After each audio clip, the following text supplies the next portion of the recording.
नमस्कार दोस्तों, आपका स्वागत है सरकारी ज्ञान फॉर यू में। दोस्तों, लेखपाल भर्ती 8085 पद। आज इस भर्ती का उज्ज्वला वाला जो प्रश्न है उसका सुप्रीम कोर्ट ने निपटारा कर दिया है। अब देखिए, सबसे बड़ी बात यह है कि कहीं तो खुशी है और कहीं है गम। 1.25 नंबर तेरे बढ़े तो मेरे हुए कम। जी हाँ दोस्तों, जाहिर सी बात है, जब एक प्रश्न का आंसर सुप्रीम कोर्ट के द्वारा चेंज करा गया है तो 1.25 नंबर किसी का कम होगा और किसी का बढ़ेगा। ठीक है, अब आप ये मान के चलिए, देखिए इस भर्ती में कट ऑफ कितना है, 75.75 है ना, 75.75 इसमें डीवी के लिए कट ऑफ है। अब सपोज कीजिए जिसका नंबर 75 रहा होगा और उसका डीवी के लिए कॉल नहीं आई होगी और उसने ऑप्शन मारा होगा डी, तो जाहिर सी बात है उसके स्कोर में 1.25 नंबर ऐड हो जाएंगे, तो उसका स्कोर हो जाएगा कितना, 76.25। यानी कि इस छात्र के लिए अब डीवी कॉल आ जाएगी, है ना। लेकिन देखिए, डीवी कॉल आने का कोई फायदा इस छात्र का होगा नहीं। क्यों? क्योंकि उसको अंतिम सिलेक्शन तो मिलने वाला है नहीं, है ना। ये आप भी जानते हैं, हम भी जानते हैं कि जिस छात्र का स्कोर 75 है या 75.25 है, उसके स्कोर में अगर हम जोड़ते हैं 1.25 तो स्कोर हो गया 76.25, या स्कोर अगर होगा 75.5 तो हो जाएगा कितना, 76.75। तो उसका अंतिम सिलेक्शन तो होने वाला नहीं है।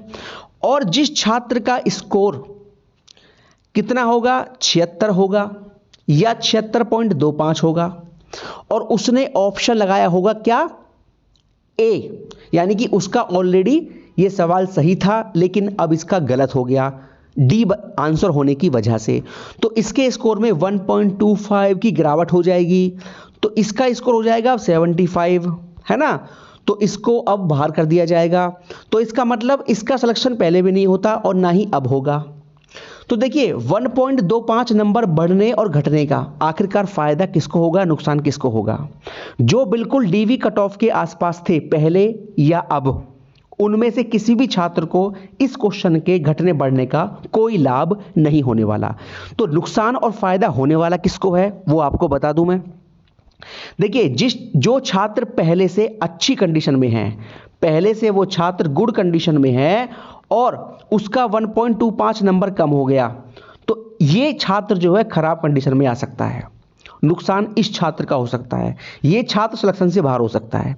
और जो छात्र पहले से खराब कंडीशन में था थोड़ी, अब उसका स्कोर में 1.25 नंबर ऐड हो गए, तो ये छात्र खराब से अच्छी कंडीशन में अब पहुंच सकता है और इसका सिलेक्शन पहले नहीं हो रहा होता, लेकिन अब 1.25 जुड़ने से इसका सिलेक्शन हो सकता है, हो जाएगा।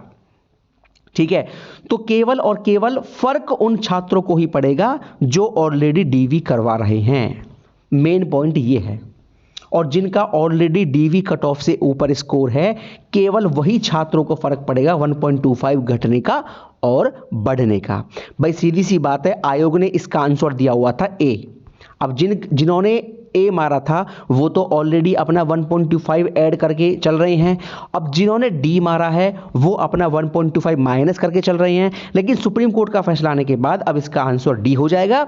तो जिन छात्रों का पहले गलत था डी, अब उनके स्कोर में 1.25 नंबर ऐड हो जाएंगे, तो भैया उनका स्कोर तो ऊपर पहुंचेगा ही।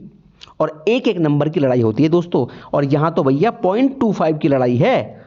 0.25 नंबर पर भी बहुत सारे छात्र हैं जो अंदर बाहर हो जाएंगे।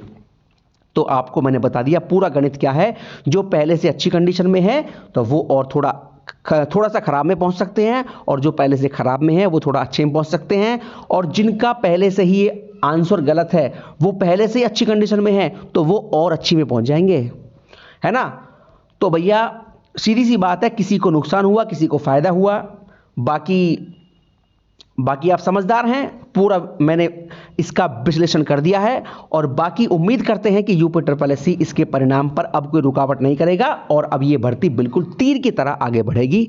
बोलो जय हिंद और जय भारत।